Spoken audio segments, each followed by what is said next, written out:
Welcome to shops of blessing. దేవుని కృపలో భద్రపరచబడి నూతన దినములో ప్రవేశించాం. ఈనాటి దేవుని వాగ్దానం. కొండ మీద నుండి పట్టణము మరుగై ఉండనేరదు. A town build on the hill cannot be hidden. మత్తయి సువార్త 5వ అధ్యాయం 14వ వచనం. Praise God. ఈ నూతన దినములో దేవుడు మీ కొరకు సిద్ధపరిచిన ప్రతి దీవెన ఆకాశపు వాకిళ్ళు విప్పి మీ మీద కృంభరించునుగాక. మరి యొక్క నూతన దినాన్ని ఆరంభిస్తున్న నేపథ్యంలో ప్రేమ కలిగిన వాగ్దానము ద్వారా దేవుడు మనల్ని దర్శిస్తూ ఉన్నాడు. కొండ మీద కట్టబడినప్పుడు అందరూ చూడగలిగేదిగా ఉంటుంది. ఎవరికీ మరుగే ఉండదు. ఎందుచేతనంటే ఉన్నతమైన స్థలములలో ఉండటమే. తల ఎత్తి అనేక మంది చూసి అతిశయపడే ధన్యత ప్రేమ కలిగిన దేవుడు ఆ గొప్ప దీవెన మన జీవితంలో ఇస్తున్నాడు. చీకటిలో ఉన్న మనలను వెలుగులోనికి, వెలిగింపబడిన మనలను సాక్షులుగా ప్రతిష్ఠిస్తున్నాడు. లేఖనమంటుంది, మీరు లోకమునకు వెలుగై ఉన్నారు. అవును, దీపము వెలిగించి ఎవడును కొంచెము కింద పెట్టడు, అందరికీ వెలిగించినట్లు దీపస్తంభము మీద ఉంచును. ఈ మాటలు వింటున్న ప్రియదేవుని జనాంగమా, ఒక ప్రశ్న: నువ్వు వెలిగింపబడ్డావా? ఆయన వెలుగు కలిగిన అనుభవాలు నీ జీవితములో, నీ మార్గములో ఉన్నాయా? ఆయన పిలుపునకు నువ్వు లోబడితే నీ పరిస్థితి, నీ స్థానమే మారిపోతుంది. లేఖనం అంటుంది, ఆశీర్వాదానికి వారసులుగా ఉండుటకు మీరు పిలువబడ్డారని సెలవిస్తుంది. తమ గొర్రెల మందను కాచుకుంటున్న దావీదును పిలిచాడు ఆయన. ఇశ్రాయేలీలకు రాజుగా ఉన్నత స్థితిలో ఆయనను కూర్చోబెట్టాడు. చేపల పట్టువాడు పామరుడైన పేతురును పిలిచాడు.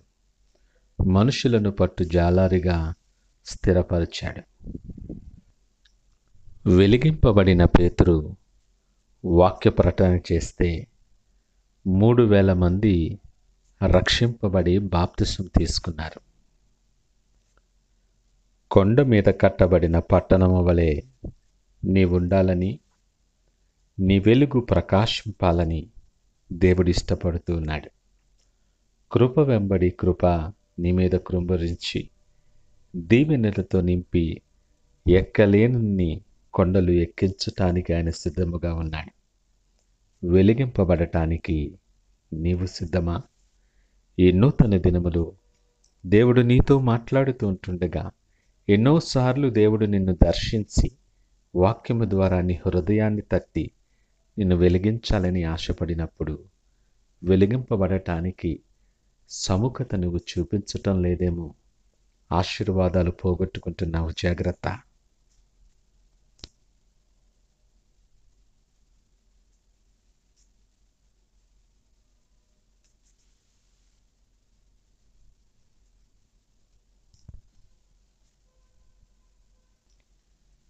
దేవునికి దూరస్తునిగా ఎంతకాలం ఇంకా చీకటిలో నువ్వు కాలము వెళ్ళదీస్తావు? నువ్వు ఒంటరిగా నీకున్న పరిస్థితులను బట్టి కుమిలిపోతూ వెలుగును ఎందుకు అనుమతించలేకపోతున్నావు? ఒకసారి వెలుగైన దేవునికి నీ హృదయాన్ని ఇచ్చి చూడు. వెలుగు లోపలికి ప్రవేశించగానే నీలో ఉన్న ప్రతి చీకటి బయటకు పారద్రోయబడుతుంది. నువ్వు వెలుగుతో నింపబడి నీ మనస్సు, నీ జీవితం, నీ ఆలోచనలు, నీ మార్గములు సమస్తమును వెలుగుమయముగా చేస్తాడు ఆయన. నువ్వు కొండ మీద కట్టబడిన పట్టణము వలె అనేకులు నీ తట్టు చూడబడిలాగున నిన్ను ఆశీర్వదించాలని దేవుడు ఆశపడుతూ ఉన్నాడు. ఆ గొప్ప దేవుని పిలుపు నీకు ఉదయకాలం ఉండగా పాత జీవితాన్ని విడిచి ఆయన వైపు చూడటానికి ఇష్టపడగలవా? హృదయాంతరాల నుండి విశ్వాసముతో ఆయన వైపు చూడు. వారు ఆయన తట్టు చూడగా వారికి వెలుగు కలిగినని లేఖనం మాట్లాడుతుంది. నీ పరిస్థితులను చూడకు, ఈ లోకము వైపు చూడకు, ఎవరో సహాయం చేస్తారని ఎదురు చూడొద్దు. నీ చీకటిలో నుండి ఆయన వైపు చూడగా నీ చీకటిని కూడా వెలుగుగా చేస్తాడు ఆయన.